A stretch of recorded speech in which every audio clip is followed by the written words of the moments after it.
Bret Easton Ellis's first novel, Less Than Zero, was one of the books that defined a generation, chronicling the decadence and the aimlessness of the early 1980s. He was 21 when it was published and hadn't yet graduated from college. His third novel, American Psycho, made waves of a very different sort when it was dropped by its original publisher for excessive violence and roundly attacked by feminists. In his latest book, The Informers, he re-explores the emptiness of the 1980s and the sex, drugs, and violence of Los Angeles. We're pleased to have him here to talk about some of these ideas as well as the book, The Informers. Welcome. Good to have you here. Nice to be here. Boy, I got a lot for you, I'm telling you. All right. I'm going to be prepared. I'm ready. I think I'm ready. Let's first of all talk about what happened to you. I mean, in Bennington College, and then the success of the books and the early success and what that does to you. But let me fast forward to American Psycho. Okay. What happened after American Psycho? Because there were threats against your life. I mean, people were up in arms, and you had the Simon & Schuster business about, you walked away with $300,000, it is said, and the book went to another publisher, Knopf and Sonny Mehta, and it was to be sold for a movie, and I don't know where that is, and we'll find out. But what happened to you? What happened to me was I felt I was in a movie that I had no control over. I didn't understand the script. I had no idea what was happening. The events surrounding the publication of that book were so surreal. They were hard to take literally. Your publisher decides to cancel a book. Well, that's strange enough. That doesn't happen every day. Then the National Organization of Women decides to protest the publication of the book. Well, okay. By the time the death threats come, I mean, you're in a surreal world that you never thought you'd be in. What happened eventually was I thought it really wasn't going to distract me from my work. I really thought it wasn't going to bother me that much. I was in the middle of another novel when the controversy, burst forth.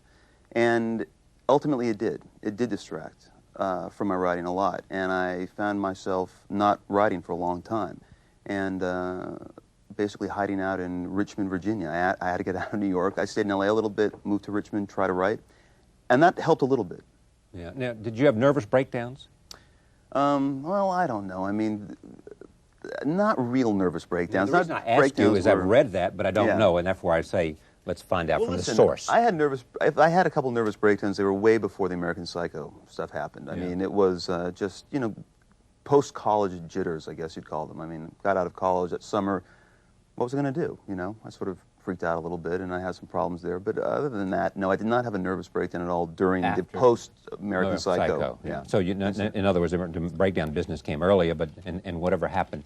But what did it do to you? I mean, you felt like you were living in a novel or somebody else's movie that was on fast forward or something? What it did was it made me a lot more cynical about the publishing business, and it also made me I think, unfortunately, a lot less sympathetic to feminists and their viewpoints about, their agenda.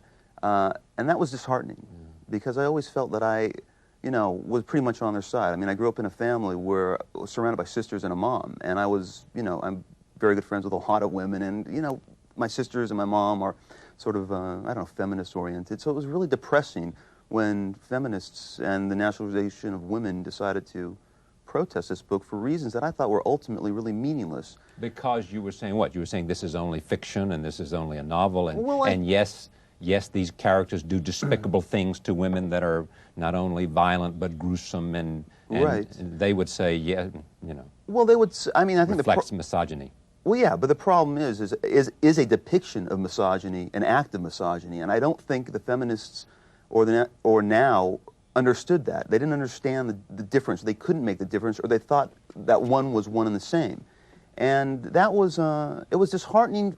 I mean, they can protest the book if they read it and got it and knew what was going on. I don't think they protested then. I think they took 4 or 5 very violent sequences completely out of context and then raised a fit. And that was something that I really didn't expect from them. Did you expect the kind of harsh criticism that I read in the New York Times about this book today? I mean, people are attacking you for the characters you were creating. They're saying these people are shallow, they're aimless, they have nothing redeemable, no redeemable virtues at all. I would agree with them completely, and that's the problem. I think a lot of critics who do write that about my books and who do write that about the characters in my books, they seem to think that I don't know that either, and they're taking me to task for not understanding this, or for not, I think, putting a more intense authorial voice throughout the book that says, okay, the writer knows what's going on. The writer is going to stop here on page 56 and tell you, okay, guys, reader, these people are shallow, moral, and aimless. Right. I just want you to know that. Since I write books that are narrated by these people, there's really not a chance or a place for me, I feel, to come in and exert an authorial voice and say, okay, you know, this is what's going on. I guess I trust readers maybe too much. I don't know. I guess a lot of the time I just don't get it. Tell me how you, all these people that you are writing about, and this is, what, 13 sort of essentially short stories in which there's some minor characters that are blended together. Right. Each has its own narrator. Right. There is still, these are not attractive people. No, there most certainly are not attractive And so people, what are you no. saying? Are you saying that these are the people that I know? This is the youth of Los Angeles that I knew. I wrote about what I know, and the people I knew in Los Angeles at the end of the 1980s were this group of people. I would say a little bit. That has a little bit to do with it. Because there's a blending of fiction and nonfiction here, probably. Probably. It is slightly autobiographical. Definitely there's chapters in this book that have to do with a son who loses his father. And I can definitely say that a lot of that came from personal experience.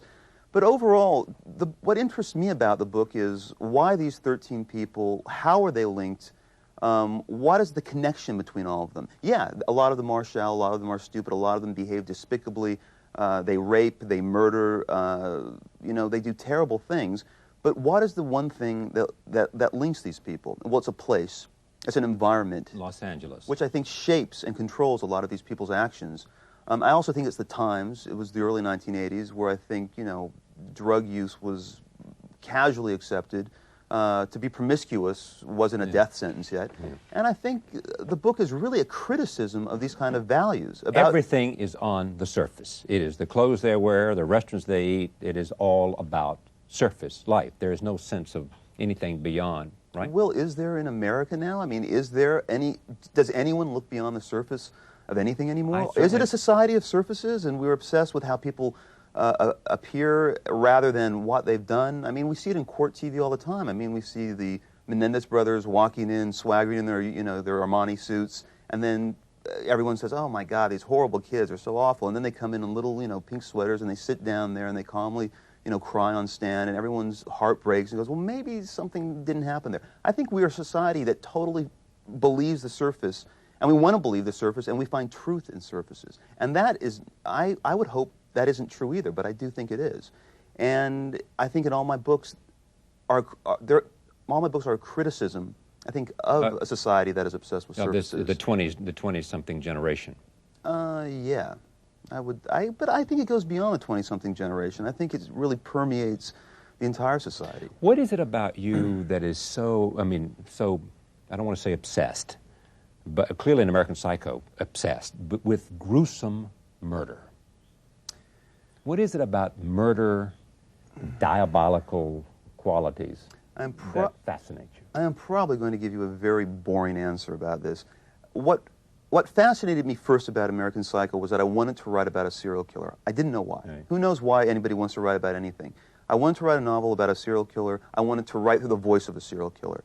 I didn't necessarily want to go into great graphic detail about who the serial killer kills, how he kills. But what happens is, as you start writing through this person's voice, you start to understand that you're going to have to confront this material and you're going to have to deal with it. I can't say I was attracted to the idea of writing about violence, and there's some very violent scenes in The Informers. Yeah, it is. That's right. It's not a choice to write about violence, but you're writing about people who ultimately end up being violent. And I think there's a difference between the two. When American Psycho, is it going to be made into a movie? It's had a long, rocky road. It's right now a young director named Rob Weiss is now working with Ed Pressman, the producer, on trying to get it done. Likely to happen or not, you think? I think much more likely to happen than not to happen at this point. It's gone through too much stuff not to happen. Someone wrote about you, and they said if you look at the success at Tarantino's Pulp Fiction, it makes you seem prescient. I mean, does that, I haven't seen the film yet, and nobody, it hadn't been released yet, but it got some early, I think it won some awards at Cannes, did it not? That it might make more likely that American Psycho would find an audience? It depends if it's a good movie or not. I think that's all. I mean, in terms of the violence, I mean, there's a lot of good violent movies that come out that don't find an audience, and there are a lot of bad violent movies that do. I don't really know if it has so much to do with the violence as it has to do with just if they make a smart movie that people want to see, or if you cast Tom Cruise in it, which I don't think is going to happen. Right. No, I don't think so either. Although you look at what happened in who is it that wrote the vampire movie? Oh, Anne Rice. Anne Rice, right. He's in that one. Yeah. Why no single voice in The Informers? Because Which is disjointing to some people. It is disjointing to some people. Well, it's I don't know. I wanted to get a panoramic view of Los Angeles, and I've been working on this book on and off for the past 10 years, and I would stop every now and then after writing through a particular person's voice and then go back to a book that I was about to publish. I never meant to publish The Informers. It was always something I went to when I was having trouble with another book, and I could work in it and it would loosen me up, and it was just something fun to write without the pressure of having to publish it. And so that's one of the reasons. After 10 years, I would stop, every couple months or so and then write another person's voice. And soon the whole thing came together, and I wanted this panoramic view of Los Angeles, and I want a lot of different voices, and a lot of people going through a lot of different You were things. supposedly writing some great big book, which is about supermodels and celebrity. Yeah. Is that part of the myth that surrounds your own fame? That, I mean, there is no great big book about models and celebrity, but it's somehow the story of it has become almost larger than the reality of it? Yeah, that's true. And that's definitely one of the reasons why I was interested in working on a book like that. Though I started working on that book about 4 years ago, and now, I mean, it's so inundated in the news all the time. I mean, models are like the new royalty in a way. And I almost feel like, well, maybe I've missed the boat somehow on this. Maybe this is going to be very dated by the time I finish the book. Though the book I'm working on is also actually about a lot of other things. It just happens to have characters who are in the fashion industry and who happen to be models. Yeah. Are you satisfied? I mean, it's hard to ask it. I assume most authors don't step forward and say, this is not the. I agree with the critics. Some of the critics. I mean, if you look at, and they're saying, those that I have read are saying some of the same things. Shallow, cynical young people with bad sex and meaningless lives. At today's Times, it said, The Informer seems to says, in fact, the animating emotion of The Informer seems to be contempt, the author's contempt for the characters and for his readers. The result is a novel that is cynical, shallow, and stupid as the people it depicts. My point is that you are saying, because there's a link here, you are saying that, in fact, yes, I did mean to depict those people as shallow, cynical, and I did have contempt for them. Yeah, and it's very hard for me to imagine a reader, much less a critic, reading this book and not understanding that. That's surprising to me. But again, I think that does go back to the idea of a writer not intruding upon a narrator with his own authorial voice and placing his own morality within the mouths of the character. And I think that bothers people. Yeah, I suspect it does, or the absence of any morality. I mean, but it must be boring, I would assume, maybe not, to be writing about such people that have so little, back the words I used earlier, redeeming value, who stand for nothing. I mean, is it... Really? I think those are the most interesting people to write about. I think the least interesting people to write about are those who have some value to their experience or have some... But go ahead. Because where's the tension there? I mean, where's the conflict? I mean, where is the tension? Where's the warning? Where's the... I mean, this book in a lot of ways, and I think the other books too, are a warning on how not to behave, on how not to act. This is not behavior that I advocate. To me, that's interesting. I mean, I guess it's because of where I grew up. Maybe a lot of it has to do with the generational influences. But I'm not interested in writing about kids who work for Greenpeace and who... No, but that's not... But the range is not... Let me just stay with this, because, I mean, the range is not from Greenpeace over to people, whose everything is about the surface and everything, and whose lives are terribly aimless and meaningless and have no values at all. I mean, that's not the range. You don't have to go to Greenpeace supporters to find some sense of interesting people who have some passion and guiding passion in their lives, do you? But I find that writing about people who don't is very interesting. And with me, there's a lot of tension there when I'm at my keyboard or when I'm at writing longhand, for some reason, that void fascinates me, and I keep wondering why it's not filled, why these people behave in this way. And what's the answer? Well, the answer, in your own mind, the answer ends up being the book. I mean, you sit down with a set of questions such as, why are these people this way? And I think you start writing the book to find out why they are, and the book ultimately, I think, becomes that answer. And it's up to a reader, I think, to really sort of decide. But tell me what you believe. I mean, because you have who've had a wide experience and have been celebrated as a young novelist, and reviled. Certainly reviled. And what do you learn more from, celebration or being reviled? Neither. You learn nothing from neither. Is that at right? all? Yeah. I mean, the celebration taught you nothing about the way New York works? Absolutely not. You know, when you were sort of part of you and Jay and Tama and Gary and all you guys are...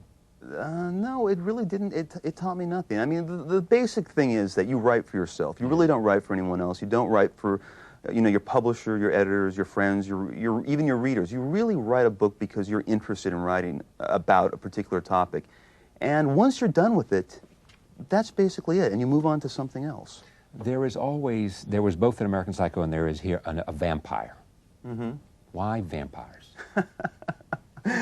Because, well, I don't know, first of all, if the guy in this book is an actual vampire. I think he might think he is a brings vampire. people to his place. Yeah, he does. That's true. And he does have a coffin. That's right. True. Yeah. So what is it about vampires? Well, I think the vampire in The Informers is, to anyone who reads it, is obviously a metaphor for a certain kind of, you know, L.A. lifestyle. To me, it's a very obvious metaphor, and one that I'm shocked really hasn't been made before in any fiction I've read about Los Angeles. Where, which is that you know, I'm sorry people about are... the fly. No, it's okay. Another critic. I think. No. No, I thought it was a very interesting metaphor for how a lot of people, and especially people in Hollywood, you know, Want to deal suck with each the blood other. out of people? Yeah. All right. Joan Didion. You said when she and John Gerger left Los Angeles that and was it Trump's? It was the end of Los Angeles. Yeah, in a lot of ways for me. I mean, I had sort of moved away. I had actually not moved out of L.A. When the riots occurred and when the you know, the fires, and I was around L.A. that time when the two of them left. Yeah, and when my favorite restaurant closed, L.A. was over for me. And then you came to New York. And then I came to New York. Yeah. And how do you see New York today? Today, not the New York of American Psycho. The New York today is actually radically different from the New York of American Psycho, and this has happened in a matter of, I think, 3 years, maybe. It's changed. It's like two completely different cities. How so? I mean, the city of the 1980s was so incredibly glitzed out and glamorous and status obsessed, and everyone was worried about nightclubs all the time and getting into the right restaurants, and everything there is, I mean, that will always be a part of New York, but it really has calmed down a lot. And because so what's motivating now? I mean, what's of interest now? Fear. I don't know. I think fear of living in the city. I'm not sure. I don't know what it is. I'm not. You're obviously not a sociologist, and we're only asking these questions because you were early on, you and Jay and others, you know, became somehow people that we turned to talk about your own generation. Is there a difference in the sort of 20-something generation and Generation X and the preppy group? I mean, what's the difference in the 20-something and Generation X? I think they're probably one and the same, yeah. I mean, it's actually something I really don't pay that much attention to in terms of, you know, Generation X, 20-something. It's a phrase that the media, you know, harped on and has used to basically define an entire generation, which is very easy for them to do. I mean, it's much easier to define an entire generation by these terms than to actually deal with each fragment of a generation. So it's a way for the press to, you know, compartmentalize this group of people. But it's, I don't know. I really don't even know what it means. Why'd you call it The Informers? Because everyone in this book is narrating a certain story, and they seem to think that what they're telling is really the truth and the reality, where it's really below their voice and below the surface of what they're telling us. They're actually really informing on themselves. I read somewhere also that part of your insight into the gruesomeness that you describe came from an FBI manual? Came from criminology textbooks that the FBI uses with their students, yeah. And and they just instruct you on the gruesomeness of death by violence? No, they actually go into great detail about what certain serial killers do to their victims, and a lot of stuff that I don't even think makes it into the press. I mean, stuff that is so really horrific and horrible that I think if people really heard what about serial it, killers do. Yeah, especially stuff about the Gainesville killer down in Florida. There's stuff that no one knows about that case that is really terrible. About which case? The Gainesville, about he killed the college students. The Informer is by Bret Easton Ellis. Thank you very much. Thank you. Thank you for joining us this evening. Look forward to seeing you next time. See you then.